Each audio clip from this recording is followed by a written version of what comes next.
Hey guys, welcome back. Obviously, Josh Furr's Knucklepedia.com. I'm here with the one, the only, the Hillbilly Hammer, Sam Shewmaker. What's up, brother? What's up, everybody?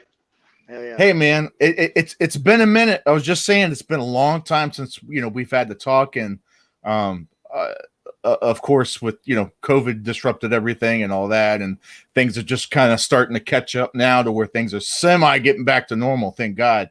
Yeah. Do me a favor, man. Maybe for people, if they hadn't caught you or heard from you in a second, let's catch up a little bit before we kind of jump into, obviously the big stuff. You and Joey at BKFC 18. Catch up, people. Like, what was your situation like last year, man? That was kind of crazy for everybody. I know, like, the events kept getting moved around, and opponents. I know, like, you got sick, Josh got sick, and then like. You guys were supposed to tangle at one point, and things just kept it just seemed one thing after another last year. Yeah, COVID hit, and we ended up getting our first show that we were going to fight on, I think in April, ended up getting canceled due to COVID out in Kansas. So then we were the one in Kansas. Yeah, the one in Kansas. And then we ended up getting set up for another show, I want to say October, and then I ended up getting COVID. Tested positive for COVID that week of the fight. So that ended up getting pulled out. And then later on that year, I was supposed to fight Mark Godbeer, and he ended up getting sick as well with COVID. And I ended up fighting Bobo O'Bannon instead. Yep. And then that kind of leads us to, what's coming up next. You and Bobo, obviously you won that. And now you get to face the champ, Joey Beltran. Coming from that, man, how are you feeling? How's how's training been? How's things going for you? We're healthy, we're happy. We've been training hard. We feel like we're in some of the best shape that we've ever been in, and we got a big challenge ahead of us with the champ Joey Beltran. We're not taking anything from him, but we're looking for a war, and that's what we're going to give the fans, is a war. I everybody that I've asked, because everybody I've talked to the last couple of days, and I've been getting the other fighters' opinions on, the four title fights, and it seems to be the general consensus is, Joey's game plan is almost always the same, right? His game plan is to drown out his opponents, drag him into the later round, tire him out, wear on him, lay on him, and just do what he can. And it usually never changes. It doesn't matter who it is.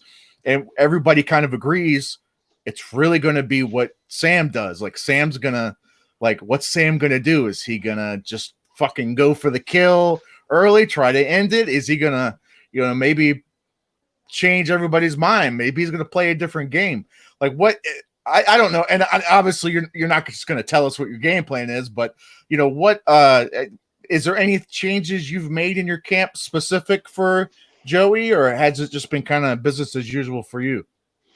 It's a championship fight, so we've definitely picked it up. We know it's a once in a lifetime opportunity to go in and fight for a world title, 2 world titles, as a matter of fact. The Diamond Police Gazette, and then the bkfc Heavyweight World Championship. So we've just been training our asses off, and we're going to go in there and we're going to try to beat Joey up, whether we knock him out or just outpointing the whole time. But we plan on beating him up and making it a damn good dogfight. It's going to be gruesome. It's going to be bloody. It's going to be everything you expect out of a heavyweight clash title fight.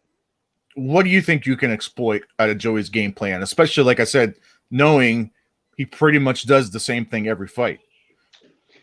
Joey's a good, tough guy. He's rugged. He comes forward and he likes to bang it out. So we feel like, we got the advantage in a few different ways. We know we hit harder than him. We know we can outstrike him, maneuverability around the ring.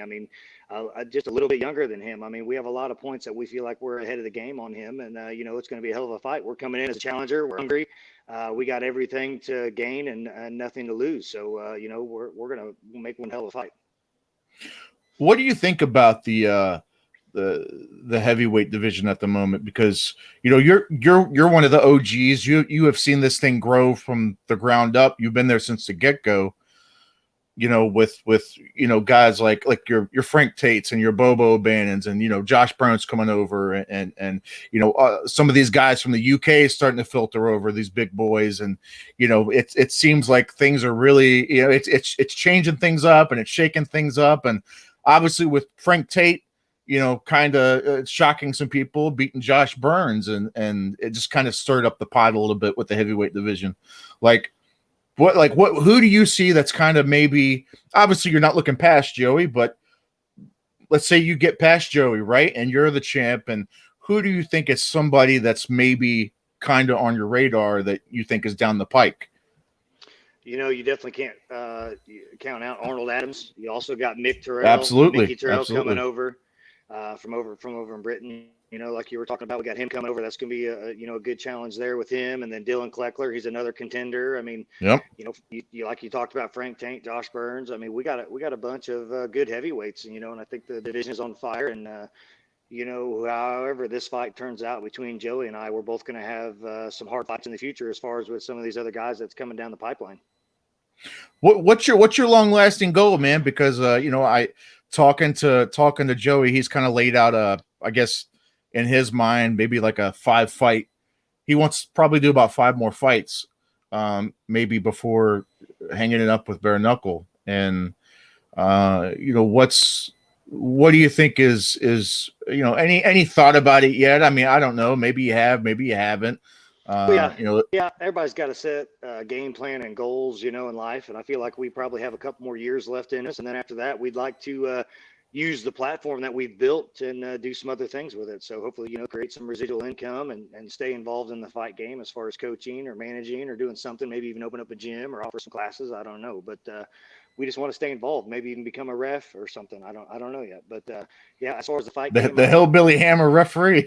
Yeah, for sure. Get the beard real long. I mean, it'd be awesome. Yeah, well, you could compete with the Mike Beltran. Yeah, he's got a hell of a beard for sure. Yeah, he's got a hell of a beard, man. What do you think about? I guess going into BKFC 18, obviously 4 title fights on the card.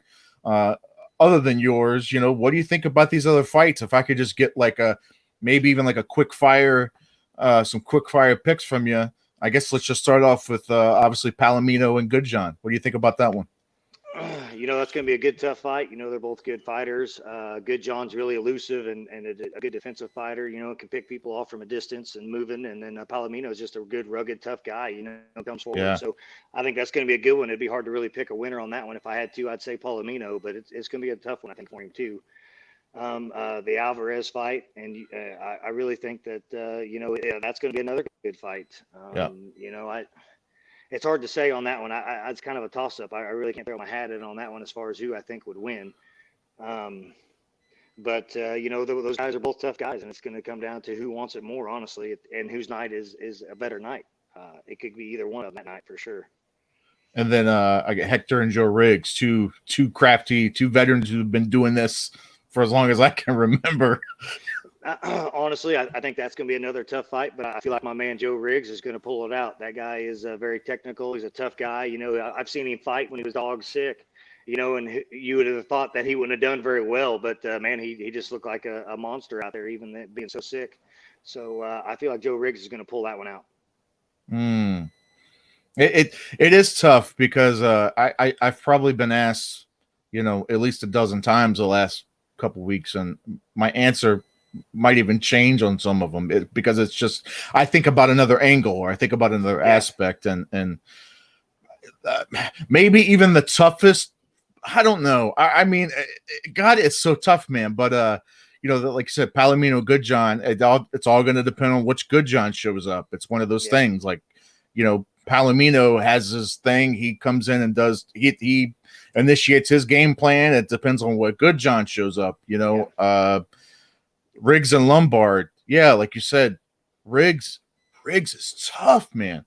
Yeah, I mean Diesel Riggs, like that's like how he is so. I've seen the dude literally walk out of the ring broken hand, and I was interviewing him post fight, and he comes out the ring stuff. It's just you could tell it was obviously broken. It was more than just swole. And I'm like, dude, don't worry about this shit. Go get fixed up. He's like, no, brother, we're good. Let's do this. I'm like, oh, okay. Are you sure? Yeah. So he's tougher than a $2 steak, man. And yeah, I think we're in really exciting times, man, because I say this every single time. These shows just keep getting better and better and better and better and better. From where you started, you started, like I said, and you're one of the OGs of this, man, and seeing where it's come now, only what 3 years into it. Yeah. What is that? What does that mean to you? I guess kind of like I said, being on the ground floor of everything. It's great to be a part of the history of this great company that they built, from scratch, and bringing history, to the table and being a part of it. Just very honorable to do it, and to be able to be successful in this league has been awesome too. We got some high caliber fighters out there, and to be ranked number 1 right now with all these guys out there, it's just very humbling to us, and just awesome to be a part of it for sure. What do you think about the game bred? The bare knuckle MMA, that's coming up Friday. I think it's awesome. I'm excited to see, how it turns out. It reminds me of the beginning of the UFC days. So yeah, it's pretty cool. Would you ever dip your toes over there? Oh, hell yeah. Yeah. Call me up. Tell him, say, hey, Sam Shewmaker wants a piece too. He wants some of the pie. Why not? I'm an athlete. I love competing, and I think that'd be awesome. I got a little bit of a wrestling background. I can throw down some. Let's go. Oh man. Yeah, it's exciting, man. I love to see where bare knuckles come, and I'm glad they're multiple promotions now, just all over the world, and stuff's really, it's come so far, the last couple of years, and I think we all got knocked on our ass a little bit because of COVID, but everything's coming back. I think it's coming back tenfold. Oh, yeah. I really do believe that, even though we have some of these weird circus fights, like all this Triller shit and this Paul Mayweather shit and all that, but it's coming back, man. And I think combat sports is kind of coming back with a whammy. UFC is having some killer cards, bkfc is having some killer cards. I mean, there's some killer boxing cards. The Wilder Fury, the trilogy's happening. So yeah, I mean, there's some big stuff on the horizon, man. There really is. We're excited to see what happens in combat sports this year. Like you said, I think it's coming back with a bang. So how soon you looking, just out of curiosity, how soon, like I said, let's say you get out of this fight, unscathed, either way, like how soon are you looking to get back in there again? I like money, so as soon as I can, yeah, especially if we come out fairly injury free, yeah, let's jump right back in there. 100%, yeah. 100%. Well, like I said, Sam, man, I tell you what, brother, like I said, you're obviously you're a fan favorite, man. We all love you. We all love to watch you perform, man. So, and Thank you. it's 100%, man. Tell people where can people get you, shout you out, man? Social media, stuff like that. You can check me out at Sam the Hillbilly Hammer Shewmaker on Instagram, and then of course Sam Shewmaker, my athlete page on Facebook. So you guys hit me up, give me a follow, and check it out. We're going to be giving away some merch here in the next few days. So everybody take a look at it and see what's going on. Get you a Hillbilly Hammer hat or a Hillbilly Hammer shirt. Let's go. Hey, for real, I want one. I want a Hillbilly Hammer shirt, man. I'm gonna hit you up. I want one. Right. I need a big boy size though. There we go. Yeah, I got some. I don't know what size you thinking. 3X. I got some. Let's roll. Okay. Yeah, I need a big boy size. Any shout outs or anything like that you want to make? Any sponsors, anything like that? Yeah, I want to thank Ott's Custom Cabinets, Millstone Thunder Marina, and boat storage down here at the lake. Captain Ron's restaurant on the lake, bar and restaurant on the lake. Frankie Louie's, another bar and restaurant here on the lake. They have a great beach, just like Captain Ron's. They got a great place for the family to come eat, and then of course after dark, drinks and everything else for the adults.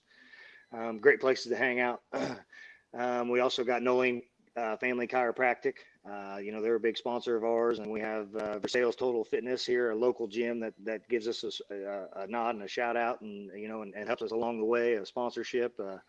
We got Edgar Rods. We just became a pro member of their team. We're going to be doing some fishing shows here pretty soon, so take a look out for that. The Hillbilly Hammer is going to get out and show you all how to do it. have some fun out there, get some videos going, get my boys. My youngest boy wants to be a professional fisherman, so we're going to get him out there and get him started, and make some things happen. So you guys look forward to that. So, but yeah, we also got X Bar Fitness. It's the X Bar Fitness home fitness system. It's one of the best things that we've added to our arsenal as far as working out. We can work out anywhere in between training sessions, at home, the office, wherever. It's you guys have to check them out at xbar.com. So I think that's about it for today. So hey, I appreciate y'all having me on. Hey man, I appreciate it. I know it was last minute, man. I know we're only, just a little over a week out. So like I said, I appreciate the time. I know every second is crucial, especially this close. And like I said, yep. I appreciate you, brother, and good luck to you. And we'll definitely see you again, man. All right, brother. Appreciate it. Right. Thank you, brother. Hey guys, what's up? I'm here with Charisa Sigala. Miss Sigala, how are you? Good. How are you? I said it right this time. I am doing good. Happy to have you on. It's our first time talking to you. Obviously, huge breakout fight with you and Taylor Starling from Knucklemania. I know you probably already talked about it at least 100 times, but do me a favor. Let's go back just a little bit before we talk about the fight with Pearl coming up. But let's backtrack a little bit, and I'm curious to hear how you even got into the whole bare knuckle thing and what made you decide to do it and leading up to that first fight. It's pretty crazy. Actually, I don't get asked a lot about Knucklemania other than people that I know. But the whole getting to there, I'm used to talking about. But basically, I got hit up on Facebook. Somebody messaged me that asked me if I wanted to do it. And it was during quarantine, during COVID. I live in California. Everything's closed. They still haven't started our amateur shows or even pro shows. I know they started doing a little bit of boxing. They had the one in Irvine not too long ago outside with no audience. So in order for me to keep doing, because I was already doing MMA, I have a record of 4-2 in pro MMA, and I wasn't signed with anybody, but I was fighting for Combate Americas, which is now Combate Global, I believe. Yep. So for me, if I wanted to keep doing something, when I got that message, I told my coach, and he's like, yeah, definitely. Like, it's right up my alley. I like striking. And I, obviously my background, if anybody who already has seen my Instagram or anything, I am a black belt in Brazilian Jiu-Jitsu. I started MMA because of Jiu-Jitsu, and I always wanted to do something like that. I was always drawn to combat sports. So when I got that message, my coach was like, definitely, like, I like striking. Most of my fights, I like to stand, even though they want me to be on the ground more. I prefer standing because in my head, I wanted to always be a well-rounded fighter and not so much be known as like, hey, that's that jiu-jitsu girl. She always is going to come in and try to, win with an armbar. I want to win different ways. Right. So, once I told me I'm on board, they started telling me, okay, let's figure out who you're going to fight. Got the contract, and from there it was history. Definitely made the best decision because I love BKFC. They are very similar, and it was crazy because even Combate Global, the way they do their marketing is very similar to BKFC. It's huge, but I feel like the production with BKFC is even better. Yeah. And just the way they treat the fighters is like top notch. Like any organization that I've ever been with, this is definitely the best that I've been treated. Combate Global was really good. They gave me my stuff. I talked to the promoter. We were friends and stuff, but I never spoke with the president of the organization. They never had my phone number and text me, like right after my fight and asked me how I was doing. I get that here. So I love it.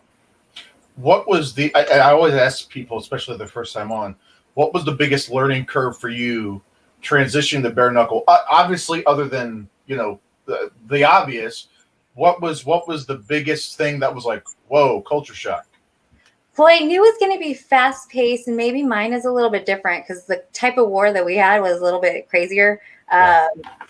I realized that MMA striking wasn't good enough. Like my boxing definitely, because how I learned my striking, I did learn at first, like from boxing, but everything at my MMA school was more geared towards MMA. And I always felt comfortable standing, but there's so much more to it. So I feel like there's a lot of foundation, even though it's not boxing and it's not just striking. There's a lot more to it. I feel like huge foundation is boxing. I really think that I know I see that boxers come in and have that hard time getting used to it, where I feel like, to me, it reminds me of people who do jiu-jitsu and always ask about gi and no gi. It's easier to transition from gi to no gi than no gi to gi. I feel like that's the same thing. It's easier to transition from MMA into boxing with this, because you do a little bit more of the same stuff. Just the footwork and everything else needs to be geared more like boxing. So I think that was the biggest thing, and how much head movement and just how fast paced bare knuckles is. Yeah. And it's huge. Like, the fan base is crazy. I love the fans from bare knuckle. It's definitely, overall, it is different from MMA. Much different. Like, like the fan. I mean, like you said, everything. The fans are different. You've got a lot of crossover. I mean, you have some boxing fans that tune in to watch. You have some MMA fans that tune in to watch, and then you have that weird bare knuckle dedicated fan base now, where, and we're only on, the 19th show if you include Knuckle Mania, so we're only on 19 shows, but there's a heck of a following out there. There's a heck of a dedicated, just savage fan base that just love, bare knuckle. And the pace, that's the biggest.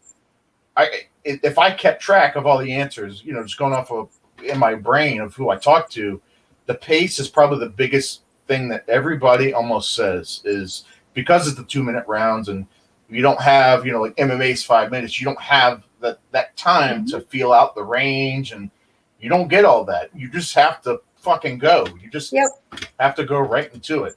And I did expect that, though. I did expect that. Like, that was in my head going into it. And I think that's why I was already ready to go. I showed up to fight, and that's what we did. I mean, it's exactly what you and Taylor did. It's exactly what you did. And you, honestly, there's a couple standout fights. Obviously, Paige and Britain was the main attraction, the main event. But I think it's hard to argue that you guys were, you and Taylor really, it just unexpectedly kind of stole the show. You guys set the bar for the entire main card. You guys set the pace. What was, I guess, maybe looking back at that fight, obviously results aside, obviously it didn't go your way, but what was, what did you take from that, the fight itself, and, the immediate aftermath, and like you said, all the attention and all the, your, both of y'all's stock just shot up, and I don't think, I'm pretty sure, I don't know 100%, but I'm pretty sure you having lost that fight, I don't think it did anything to your stock whatsoever. It didn't matter, because you guys had such a fucking great fight. It just threw the roof. What has it been like since that? Yeah, I've actually talked about that. I think it's crazy. I was like, I've never seen someone other than Nate, like Nate Diaz. It sort of reminds me of that, like, lose a fight and then it just exploded from there. So I thought, like, every time I go out to fight, like, I'm ready to fight and I want to put on a performance, and I always do it for myself. And I think that's why the performance that I give is what I give, because I'm out there not fighting, because somebody's telling me to do it. I'm fighting it because I really want to do it. And if I show up, I'm going to show up and I'm going to perform. I don't run from fights. You back up when you have to, but I'm not one that's going to back away and try to run from somebody. So I think I was able to show people that. And I think that's what drew people in. And, it's like my coach says, that's not the fights that, your coaches always want you to be in, but that's how it is with bare knuckles. And that's sort of what I'm like, well, that's what you're going to get. I'm sorry. Well, that is what it is. So, and just the reaction from the fans and stuff was crazy right after. Like, at first it was a little calm. I saw, like, social media following grow, definitely. Yeah. And then they posted like that picture, like my friend is a photographer and she took those pictures for me because I was like, I need content. I was bored, and we had been supposed to be doing this for a while back, but we just haven't because she travels a lot for her work. And so once they posted that, it just rose again. And then when they finally signed me and then announced this pro fight, it just even more, I just see it growing every day.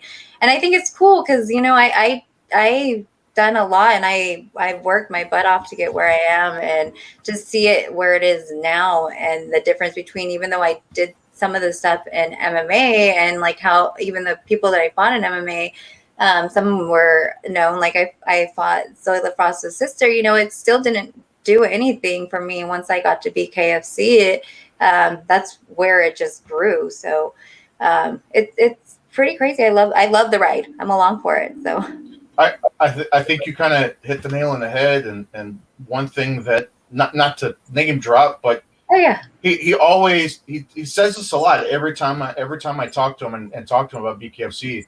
Joey Beltran, he always talks about how BKFC, it really reveals who you are as a fighter. Mm-hmm. Like if you're one of those people that doesn't like to engage, or you don't like to get hit, or you're not all about that life, you're just gonna show pretty quick. It's not like you can kind of get away with it a little bit in boxing. You can play the defensive game, and MMA you can, I don't know, sort of get away with it. You can a lot actually, because you can clinch and hold people on the gate, like the right. head. And they don't send you up right as fast as they do in BKFC. And I think I think that kind of speaks to the people who start to get that following, and the people that the fans get behind.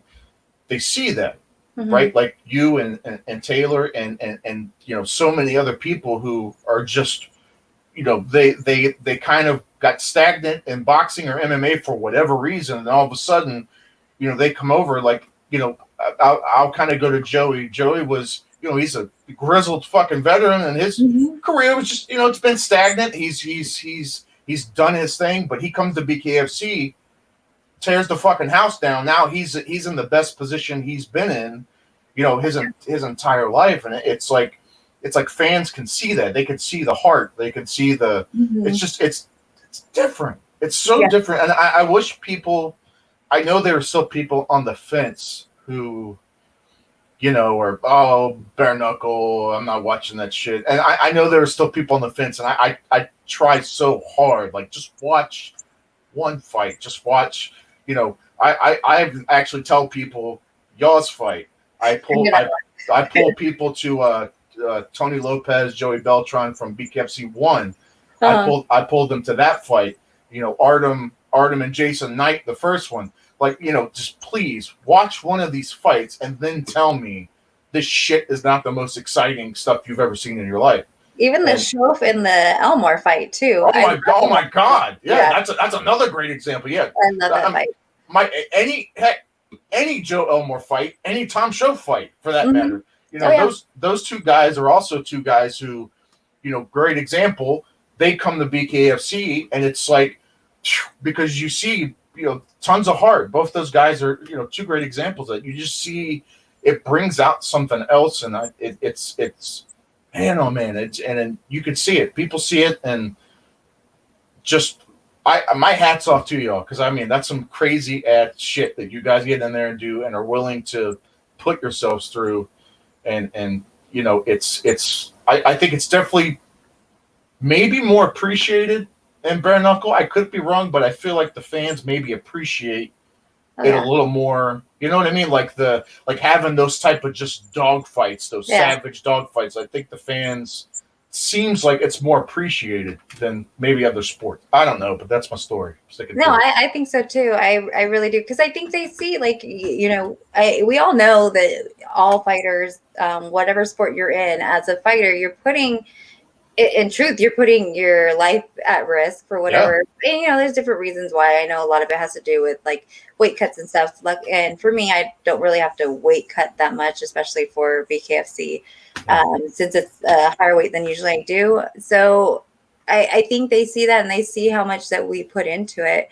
So I really feel like they do. I think they see that. And the one thing that I was telling people even before, because I was on a couple podcasts that weren't like bare knuckles related, they were just combat sports or MMA, and they were asking me like, okay, why should our fans watch bare knuckle versus MMA? And that's the one thing I always pointed out is in the middle of those fights, I forget who Max fought, when they stood there in the middle of the round and like they both looked at each other, they're like, let's just throw, right? Yeah. Every time that happens, you just hear the crowd roar. Crowds love that kind of fight.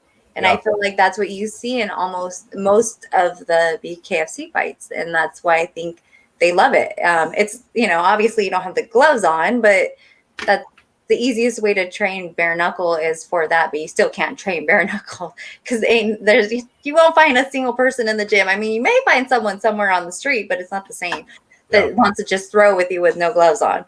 Right. So.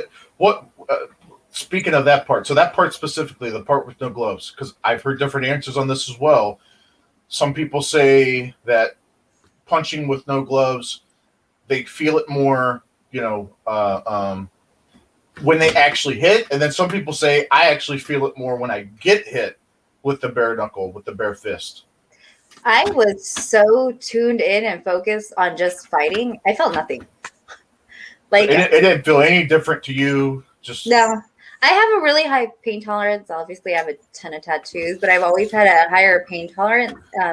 Especially when I go in, I'm really just focused on the other person. And even I train, and when I started, like I had started MMA, like I always trained with really strong and really good people. And that's why for me, I'm like going into these fights, like I always feel prepared because I feel like I take a lot of, a lot of beatings in the gym, and, and that's the whole point. It's getting better and better. And you train like you train like you're getting ready to fight. And that's how it is. So, I have some really strong training partners, and I know how to take a punch from training with those type of people. So, it's not like we're going in there getting ready for a kids class. You're actually getting ready to fight. So you make sure that your opponent's ready. And if somebody doesn't train with you in the right way, they're not really helping you, right? So to me, like when I got in there, like I'm just so focused on the person that the punches, like I might feel it after the fight, but during the fight, it was like nothing. I didn't feel either. And I did throw a lot more with my right. So afterwards, like my right hand was really puffy. My left hand was puffy, a little puffy, but it healed like in like a week. The swelling was down in a couple of days, but the right hand took a little bit longer. Fast forward, that was February. Fast forward, we get this announcement, you versus Pearl Gonzalez. How does that happen? What's the setup to this? How long did you know? When did you know? So management. So I have an awesome management company. Signing with Sucker Punch has been amazing. My agent's Chad Lastly. So I'm in constant contact with him, and I had messaged him. We had been back and forth, and he told me like, okay, they're going to be giving you an opponent. They're going to be giving you an opponent soon. We had been waiting for a couple weeks, and they're like, okay. When he said it's the next person who was going to be signed, that was right before Pearl was announced, and then she was announced, and we were told. We actually knew for a while because originally this card was supposed to be in May, and so I was I knew since then that that's who I was fighting, and it was just so hard because we couldn't say anything. Like I had to wait until they said something, and I was like, well, I'm still getting ready. Like at least I know.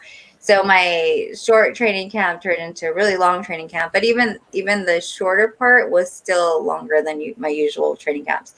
Because most of the time I get a name like maybe 3 weeks before if but I had known like maybe a month and a half before we were originally supposed to fight. So it's huge for me. It's crazy. I'm always ready for whatever's next, and I'm ready to fight whoever it is. I'm not going to say no. And someone like Pearl, I'm excited to share the ring with because she has a lot of experience, at least in fighting. Obviously not in what we're doing. So I'm excited. Right. Well, I was going to say, is the what's the best way to word it? Is maybe the pressure a little bit different? You've got the first fight under your belt, right? I guess that was probably maybe the most nerve-wracking part. But your second fight, Pro Gonzalez, she's got a little bit of a name. People know who she is, especially in the MMA world. Is there anything extra, knowing going in with her? Is it like, you know what? I'm the one. I've already had my fight. She hasn't had the bare knuckle fight. If anything, I'm the other side in this one. So I mean, what do you think about that part? That honestly, the latter is truly how I feel. Like I feel like I've already been in bare knuckles. Yeah. To me, I'm like, names are always going to be there, no matter what. Like I fought people with just as much experience as her. Usually, I'm every fight that I've been in, I usually have less fights than that other person. I might have a better record, but I have less fights than the other person. So for me, like I'm like, experience has nothing to do with it. I think I've shown that, no matter what's going to come at me, I'm ready to show up and fight. And that's how I feel. I feel like, at this point, I'm the one that's already been in that ring. She has to test herself and prove that she can actually make it in bare knuckles, where I don't. Like, I've already shown that I'm going to come and I'm going to throw. Like, I'm ready. Definitely had a lot more training this one, and I've been at a boxing gym since my last fight. I don't really go to my MMA gym at all, pretty much. I still train with my MMA coach, but I'm mainly at my boxing gym since my last fight because I saw what I needed to work on. So I feel like I don't have as much to prove, and I actually feel like if anything, she's the one that's going to have more pressure on her because, they're using her name, they're marketing her the way they're marketing her. I don't feel as pressured as she does because I'm sure, obviously pressure's on to win, and that's what I want to do, and that's what I'm training to do. But for me, it's just another fight. I just feel like for her, it's going to be a lot more. And I guess, and you maybe already kind of answered my question talking about it, but you said you don't really go to the MMA gym anymore. So is bare knuckle, at least for the time being, like this is safe to say it's a home for you? Oh yeah. For at least a while. Yep. Yeah, I did sign I have a multi-fight deal with them. So after the first one, I wasn't signed to one at that time, but my management company definitely made sure that we went ahead and we signed one. So I got that under my belt, and I'm ready. This is where I want to be. I love what the company is doing, and I love how they're growing, and I want to grow with them. Would you ever dip your toes back? Because some people say they enjoy leaving the grappling behind because they're not as sore and they don't have to fuck with it, and it's less on their bodies and this and that, and just being able to focus on the stand up, the bare knuckle aspect, and not have to worry about all the other stuff. And some are like, no, I still like to roll around and still like to stay limber, and I missed my jiu-jitsu. I'm a black belt. I missed doing jiu-jitsu. I haven't done it in over a year because of bare knuckles, COVID, everything else. When I got my black belt, it was like I got my black belt, and it's been already over a year. But right after, it was like a couple months later, COVID, and then everything was closed. And because I had my last MMA fight was right before, like literally the week before COVID happened and everything got canceled. So thankfully I got into that last fight with them, but everything shut down from them. So I really miss my training partners. And I do miss jiu-jitsu, and I definitely would do it. It just all, depends on what's going on. If I'm getting ready for something though, I'm getting ready for just that. I'm not going to do anything but do what I need to do to get ready and be focused on that fight. So I make sure that that's where I'm at. So if I know that I have nothing coming up, I'm going to go back to jiu-jitsu, and because I do miss it. And I have to ask my obligatory cliche interview question. What's your prediction for how it goes down with you and Pearl? I see myself winning. I feel like I have the experience, and I know what she's doing. I know what she's training. I feel like I got into the boxing gym before she did. I know who she's training with. And I know how I train, and I know how my work ethic is, and I know what I do. I'm very picky with myself. And I was around my age. Constructive criticism was a thing. Like now, if I try to do that with my kids, I get told I'm being mean. So I'm not that way. Like, I know how it is. Like, I let people tell me what I need to work on, and I really focus on that one thing. And so I really feel like just that experience and seeing what I needed to work on, and the fact that I know she did more jujitsu, the fact that there's still a lot of tape out there on her. And yeah, you can watch my last fight. I still feel like just the way that I have grown even throughout my MMA career into BKFC and how I continue to grow, I think that I have what it takes to win. Awesome. Don't ask me how, but how I'm going to win, because that's all up in the air. I just know I'm going to come out with my hand raised. Fair enough. Fair enough. Where can people reach you at on social media? Yeah, so you can find me on Instagram I'm under Charisa_sweetheart, and then Twitter it's at bkfc sweetheart, and then I have my Facebook page, Charisa Sigala MMA. So definitely can reach me there.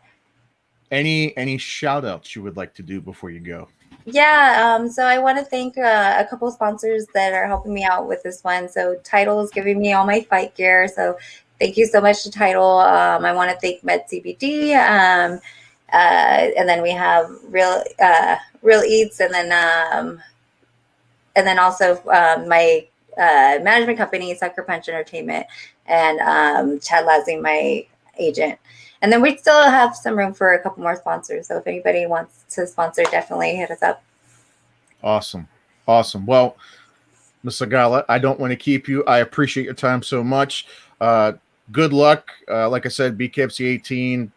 Well, little less than 2 weeks now from recording this, and man, oh man, can't wait. June 26th. Catch it on the BKTV app, and yeah, that's all I got. I appreciate your time so much, and thank you for having me. Thank you. Have a good one. You too.